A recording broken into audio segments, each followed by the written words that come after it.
Hello குட்டீஸ் and சுட்டீஸ், நீங்கள் கேட்டுட்ருக்கிறது சிறுகதை சோலை. அண்ணா உங்கள் சுபா. இன்று ஞாயிற்றுக்கிழமை புத்தகம் வாசிக்கிற பகுதியில் அக்பர் பீர்பால் கதைகளை கேட்டுட்ருக்கோம். இன்று 4வது கதை. கதைக்குள்ள போவோமா? கதையின் தலைப்பு தன்வினை தன்னை சுடும். சக்கரவர்த்தி அக்பருக்கு மிகவும் விருப்பமான நண்பர் பீர்பால்.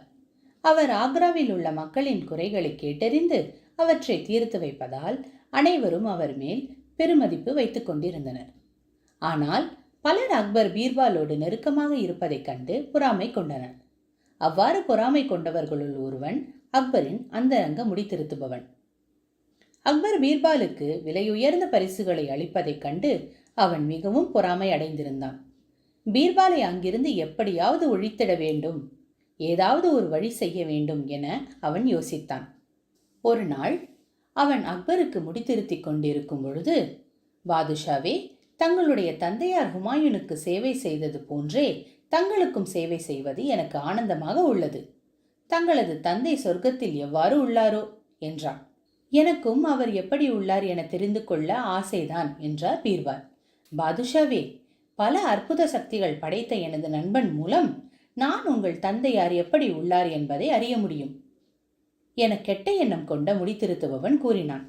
அடுத்த நாள் காலை அவன் நமது நாட்டிலேயே மிகவும் திறமைசாலியான ஒருவனையே சொர்க்கத்துக்கு அனுப்பி தங்களுடைய தந்தையார் மற்றும் மூதாதையர்களை பற்றி அறிய முடியும் என எனது நண்பன் சொன்னான் என்று அக்பரிடம் கூறினான். இது ஒரு நல்ல யோசனை, ஆனால் யாரை சொர்க்கத்திற்கு அனுப்புவது என்றார் அக்பர். பாதுஷாவே, நமது நாட்டிலேயே மிகப்பெரிய அறிவாளி பீர்பால் என பலமுறை நீங்கள் சொல்லியிருக்கிறீர்கள். அவரையே நாம் சொர்க்கத்திற்கு அனுப்பிவிடுவோம். ஏனெனில் அவர் மற்றவர்களை விட மிகவும் புத்திசாலி என சூழ்ச்சியுடன் கூறினான். நாம் எப்படி பீர்பாலை சொர்க்கத்திற்கு அனுப்புவது? அவர் எவ்வளவு காலம் அங்கு தங்குவார் என கேட்டார் அக்பர். யமுனை நதியின் வடக்கு கரையில் ஒரு பழைய பாழடைந்த கிணறு உள்ளது என என் நண்பன் கூறினான். பௌர்ணமி அன்று இரவு சொர்க்கத்திற்கு செல்பவர் அக்கிணற்றுக்குள் சென்றால் உடனே சொர்க்கத்தை சென்றடையலாம் என்றான். 1 மாதம் அங்கு தங்கி சென்ற வேலை முடிந்தவுடன் திரும்பிவிடலாம் என நயவஞ்சகத்துடன் அவன் கூறினான். அக்பர் பீர்பாலை அழைத்து சொர்க்கத்திற்கு செல்ல தயாராக இருக்குமாறு கூறினார். அக்கிணறு வழியே சொர்க்கம் செல்ல அனைத்து ஏற்பாடுகளும் செய்யுமாறு கூறினார். இதனை கேட்ட பீர்பால் அதிர்ந்தார். அக்பரின் முடி திருத்துபவனே இவ்வாறு கூறியுள்ளான் என்பதை புரிந்து கொண்டார். அப்பழைய பாழடைந்த கிணறு பல விஷப்பாம்புகளின் இருப்பிடம் என்பது பீர்பாலுக்கு தெரியும். அதனுள் சென்றால் கண்டிப்பாக மரணம் நிச்சயம் என்பதும் விளங்கிற்று. அன்று இரவே பீர்பால் நம்பிக்கையான ஆட்களை கொண்டு முதலில் அந்த கிணற்றை சுத்தம் செய்ய சொன்னார். பிறகு அக்கிணற்றிலிருந்து ஒரு சுரங்கப்பாதையை அமைத்து கொண்டார். அக்பர் பீர்பாலை விட்டு பிரிய மனமில்லாமல் இருந்தார். பீர்பால் 1 மாதத்தில் சொர்க்கத்தில் இருந்து திரும்பி விடுவார் என்பதை கேட்டவுடன் அவர் சற்று மகிழ்ச்சி அடைந்தார். பீர்பால் சொர்க்கம் செல்லும் அந்த இரவில் அக்பர் பழைய கிணறு வரை ஒரு பெரிய வழியனுப்பு விழாவை நடத்தினார். அக்கிணற்றுள் நுழைந்த பீர்பால் விரைவில் சுரங்கப்பாதை வழியே வெளியே வந்தார். 1 மாதம் தனது வீட்டிற்குள்ளேயே தங்கினார். அந்த மாதம் முழுவதும் அவர் தனது தலைமுடியையும் நகங்களையும் வெட்டாமல் இருந்தார். இடைநேரத்தில் முடித்திருத்துபவன் பீர்பால் இறந்து விட்டார் என எண்ணி மகிழ்ச்சி அடைந்தார். மெல்ல மெல்ல அவன் மன்னரிடம் தனக்கு பிடித்தவர்களை பற்றியும் பிடிக்காதவர்களை பற்றியும் பேசினான். பீர்பால் இல்லாமல் மற்ற அமைச்சர்களும் உதவியற்ற நிலையில் காணப்பட்டார்கள்.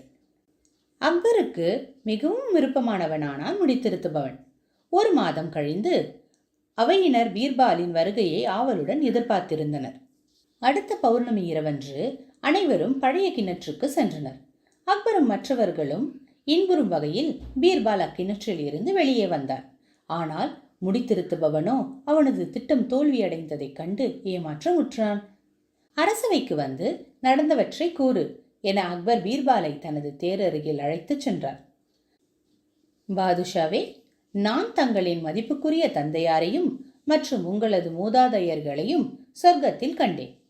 அவர்கள் அனைவரும் மகிழ்ச்சியாக நலமுடன் உள்ளனர்.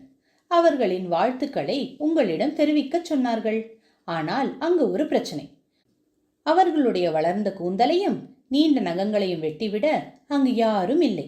அதனால் சக்கரவர்த்தி ஹுமாயூன் தனது அந்தரங்க முடித்திருத்துபவனின் சேவை கிடைத்தால் நன்றாக இருக்கும் என விரும்புகிறார் என்றார் பீர்பால்.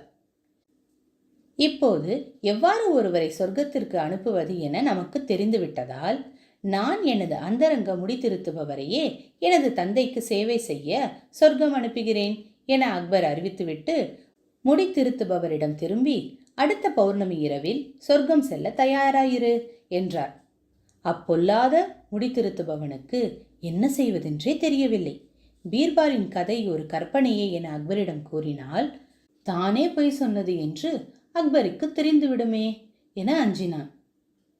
அக்கிணற்றிலிருந்து வெளியேற பீர்பால் ஏதேனும் வழி அறிந்திருக்க வேண்டும். அதனால் நானும் அவ்வழியே வெளியில் தப்பிக்கலாம் என நினைத்து கொண்டான். ஆனால் பீர்பால் சொர்க்கம் சென்று திரும்பியவுடன் தனது நம்பிக்கையான வேலையாட்களிடம் மீண்டும் அக்கிணற்றுக்குள் கொடிய விஷப்பாம்புகளை போடச் சொன்னது அவனுக்கு தெரியாது. அதனால் முடித்திருத்துபவன் கிணற்றுக்குள் சென்றவுடன் பீர்பாலின் தலைவிதி எவ்வாறு முடிய வேண்டும் என நினைத்தானோ அதனை அவன் சந்தித்தான். இந்த கதையை கேட்டீங்களா குழந்தைகளா?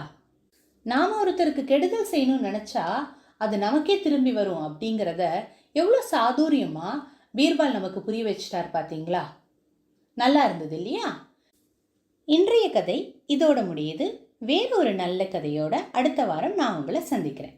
அதுக்கு முன்னாடி நம்ம சேனல்ல குழந்தைங்களோட டிராயிங்ஸ்லாம் இப்போ வரப்போது பார்த்து என்ஜாய் பண்ணுங்க. பாய் குட்டீஸ்.